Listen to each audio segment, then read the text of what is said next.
Lepas tu barang dah sampai, okay cik, barang dah sampai, ni nombor tracking, ni dah ada dekat detail ni, screenshot, sebagai dia percaya. Itulah namanya control damage. Kebanyakan owner business buat dekat Malaysia ni. Macam mana aku tahu? Sebab aku marketing agency. Sebab diorang selalu hire aku bila tanya barang ada tak? Tak ada. Habis tu buat marketing dulu dengan Cik Syam. Ayo, itu macam lah. Layan lah, aku pun layan lah. Sama je Melayu ke Cina ke India ke, aku dah hadap dah diri aku. Sama je. So kalau kata nak kena buat marketing dulu kan, untuk kebanyakan usahawan yang dengar podcast ni, marketing yang macam mana yang paling terbaik untuk kita buat sekarang? Aduh, dia sebenarnya strategi tu. Dia tak ada marketing yang terbaik. Dia sebenarnya strategi. Funnel lah, funnel. Flow. Funnel tu macam mana?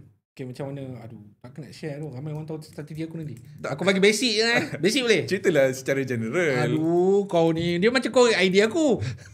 Okay, aku share. Okay. Biasanya kalau macam game yang aku cerita tadi, macam contoh nak dapatkan untung banyak,